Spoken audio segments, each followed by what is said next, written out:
नमस्कार, आप देख रहे हैं दैनिक झारखंड।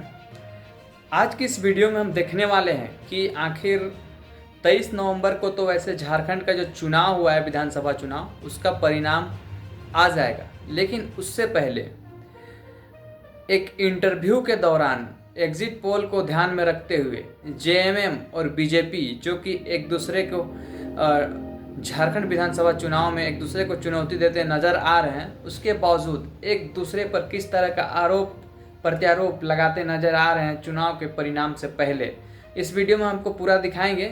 जेएमएम का एक सांसद महुआ मांझी और साथ ही साथ जो बीजेपी के प्रदेश अध्यक्ष हैं झारखंड का, बाबूलाल मरांडी, जो कि प्रथम मुख्यमंत्री भी रह चुके हैं झारखंड के, दोनों क्या कहते हैं अपने पार्टी को लेकर और अपने मुद्दाओं को लेकर कि क्या क्या उनकी मुद्दाएं हैं और क्या एक दूसरे पर आरोप प्रत्यारोप लगाते हैं।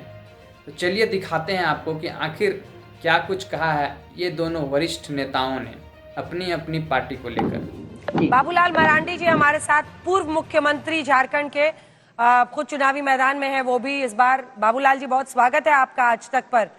पहला प्रश्न आपसे यही है कि ये सी वोटर का सर्वे तो इशारा कर रहा है कि आप लोग 36 सीटें ला सकते हैं, लेकिन 20 सीटों पर कांटे की टक्कर भी दिखा रहा है। 41 है बहुमत का आंकड़ा, तो अभी भी 5 सीट आप लोग पीछे दिख रहे हैं। हमारे जो कार्यकर्ता से हम सब ने जो फीडबैक लिया है अभी तक, तो हम ये कह सकते हैं कि इस बार भारतीय जनता पार्टी और एनडीए गठबंधन 51 प्लस सीटें आ रही है। हमें लगता है कि इसमें कहीं कोई शक नहीं है, क्योंकि असल मामला ये है कि देखिए, रघुवर दास जी को सीएम बनाया था बीजेपी ने, 4 में से 1 वोट वहां पर एक आदिवासी का है। ऐसे में एक नॉन आदिवासी को सीएम बनाना भारी पड़ा लंबे वक्त से। लेकिन खुलकर आपके चेहरे, आपके सबसे बड़ा चेहरा पोस्टर पर जो राष्ट्रीय नेता है उसके बाद आप ही का लग रहा था, लेकिन सीएम कैंडिडेट आपको प्रोजेक्ट नहीं किया गया, लेकिन चेहरा आपका आगे था। तो आपको अंदर ही अंदर आश्वासन है कि नहीं कि अगर जीतते हैं तो सीएम बनेंगे? आगे कई राज्यों में भारतीय जनता पार्टी ने कोई सीएम को बिना प्रोजेक्ट किए ही कि चुनाव के मैदान में गए हैं। और भारतीय जनता पार्टी और देश के प्रधानमंत्री नरेंद्र मोदी जी की जो गरीब कल्याण योजना है, या उनकी बातों पर देश की जनता विश्वास करती है, ट्रस्ट करती है। और नेता, हमने कहा कि जब 23 तारीख को काउंटिंग होगी, काउंटिंग के बाद रिजल्ट आएगा, विधानसभा विधायक दल के नेता बैठेगी और तय करेंगे।